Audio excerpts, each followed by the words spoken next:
There comes a quiet moment in life when something subtle begins to shift. Not dramatically, not loudly, but almost imperceptibly, like a clock that has been ticking in the background suddenly becoming audible. For many people, this moment happens somewhere in their 30s. It may arrive late at night when the house is quiet, or while sitting in traffic after another long workday, or while scrolling through old photos and realizing that the person in them feels both familiar and strangely distant. And the realization begins forming. Life is no longer something that will eventually begin. It has already begun. And perhaps even more unsettling, a significant part of it has already passed. The strange illusion of endless time begins to dissolve.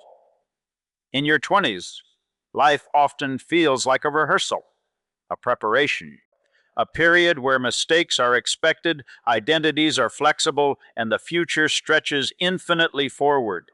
But in your 30s, something psychological changes. The future no longer feels infinite. It becomes visible, structured, finite, and this awareness begins triggering deeper realizations about identity, purpose, and the life you are actually living. The Swiss psychologist Carl Jung once observed that the first half of life is largely devoted to building the ego, establishing identity, career, relationships, and social position. But the second half of life requires something entirely different. It requires confronting the deeper self, and your 30s often sit precisely at that psychological turning point where the structure you built begins asking deeper questions, questions you can no longer easily ignore. Modern culture, however, rarely prepares us for this shift. Instead, society tends to frame life as a competition of visible milestones, more success, more productivity, more achievements. We are told that our 20s and 30s should be the years of acceleration, building careers, building wealth, building status, but very little attention is given to something far more important. Building a self that can actually live inside the life being constructed. And this is where many people begin experiencing a quiet but profound internal conflict. From the outside, things may appear stable. Career progressing, relationships forming, responsibilities growing. Yet internally, a strange dissonance begins appearing, because success alone does not answer deeper questions. And the 30s are often the first decade where many people begin realizing this truth. You may achieve the goals you once chased, only to discover they do not produce the meaning you expected. You may follow the path that once seemed correct, only to sense a growing distance between your outer life and your inner self. This is not failure. It is a psychological awakening. And within this period, three powerful realizations often begin to emerge. Realizations that quietly reshape how a person sees their life, their choices, and their future. Time is no longer abstract. When you are younger, time feels theoretical. You speak casually about the future. One day I will start that project. One day I will travel. One day I will become the person I imagine. But in your 30s, the concept of one day begins to transform. It becomes measurable. You begin seeing years instead of possibilities. Friends start families, parents grow older, the body itself changes subtly. Energy becomes something you must manage rather than something you simply possess, and suddenly time no longer feels endless. It feels valuable. This realization can initially produce anxiety, but it also produces clarity. Because when time becomes real, priorities begin changing. You stop chasing every opportunity. You begin choosing more carefully. You notice which commitments actually matter and which ones you maintain out of mere habit or obligation. Psychologically, this marks a transition from exploration to direction. The philosopher Friedrich Nietzsche once suggested that the most important question in life is not, "What should I do?" but rather, "What is worth doing with the limited time I have?" Your 30s are often the first time this question becomes emotionally real, not intellectually, but existentially. You begin understanding that life is not simply about keeping busy. It is about deciding what truly deserves your finite attention, and this realization begins reorganizing your internal world. You may find yourself saying no more often, not out of negativity, but out of clarity. You recognize that every yes to something is a no to something else. And in your 30s, that trade off becomes visible in a way it never was before. The psychologist William James wrote, "The art of being wise is the art of knowing what to overlook." This becomes the central art of your 30s. Carl Jung introduced the concept of the persona, the social identity we present to the world, the professional self, the responsible self, the version of us that fits within expectations. During our 20s, much of our energy goes into building this persona. We learn how to appear competent, how to succeed within systems, how to gain approval. But somewhere in the 30s, many people begin sensing a subtle tension between who they appear to be and who they actually are. You may have built a career, but feel strangely disconnected from it. You may have fulfilled expectations, yet feel a quiet sense of emptiness. You attend social gatherings and perform the expected role, only to return home feeling drained rather than nourished.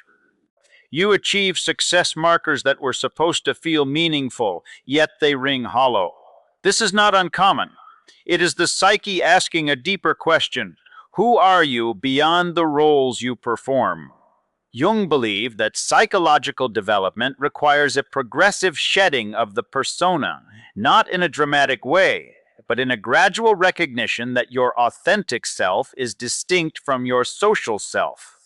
The existential psychotherapist Rollo May wrote, "The opposite of courage in this world is not cowardice, it is conformity." And your 30s are often when the cost of that conformity becomes visible. You begin noticing the small moments where you edit yourself, where you choose the safer opinion instead of the honest one, where you modify your appearance, your interests, or your values to fit an image. These moments accumulate, and in your 30s, that accumulated editing begins feeling costly. It requires energy to maintain a self that is not truly yourself, and gradually the question shifts from "what should I appear to be" to "who do I actually want to be?" This is a profound psychological transition, and it often leads to changes that seem puzzling to others. A respected professional suddenly interested in art, a conventional person becoming unconventional, a people pleaser beginning to set boundaries. These are not random changes. They are the psyche asserting its authenticity. The physicist David Bohm observed, "The ability to perceive or think differently is more important than the knowledge gained." Your 30s are when many people develop this ability. Third realization: meaning cannot be borrowed. In your 20s, it is relatively easy to borrow meaning from external sources. You adopt your parents' values, you pursue the career path that seems prestigious, you chase goals that culture has validated, you accumulate achievements because achievement has been presented as the metric of a life well lived. But by your 30s, something becomes increasingly difficult to ignore. Borrowed meaning does not satisfy. You can achieve everything you were told to achieve and still feel empty. You can accumulate all the markers of success and still feel lost. This happens because meaning cannot genuinely be imported from outside. It must be discovered from within. And this realization is often the most unsettling of the three, because it implies a responsibility that many of us would prefer to avoid. It is easier to follow an external prescription than to create an internal compass. It is easier to chase someone else's dream than to discover your own. But in your 30s, the cost of this externally directed life begins appearing. Depression that cannot be explained by circumstances, anxiety that persists despite achievement, a sense of wrongness that no amount of external validation can address. The psychologist Viktor Frankl, who survived Nazi concentration camps, emerged with a profound insight. The meaning of life differs from man to man, from day to day, and from hour to hour. What matters, therefore, is not the meaning of life in general, but rather the specific meaning of a person's life at a given moment. This is the realization your 30s demand. Not what life should mean, but what life means to you. What brings you alive? What makes you feel authentic? What connects you to something larger than yourself? These questions cannot be answered by external authority. They can only be answered by you. And this realization, while initially anxiety producing, is ultimately liberating, because it means you are no longer a passenger in your own life. You become the author. The integration. These three realizations, that time is finite, that your authentic self differs from your social persona, and that meaning must be self-directed, do not arrive as dramatic epiphanies for most people. They arrive quietly, through small moments of discomfort, through conversations that feel slightly off, through achievements that feel hollow, through the gradual recognition that something in your internal world is asking for attention. Your 30s are not the crisis that midlife is sometimes portrayed to be. Instead, they are an invitation to begin living more consciously, to align your outer life with your inner truth, to direct your finite time toward what actually matters to you, to shed the personas that no longer serve you, to discover and create meaning rather than inherit it. The psychologist Carl Rogers wrote, "The good life is a process, not a state of being. It is a direction, not a destination." Your 30s are often when you begin understanding this deeply. Not everyone accepts this invitation. Some people spend their 30s trying to accelerate the external game. More success, more status, more distraction. And for a while, this works. But eventually, the internal voice grows louder. And the question becomes not whether you will face these realizations, but when. Your 30s are often when the answer is now.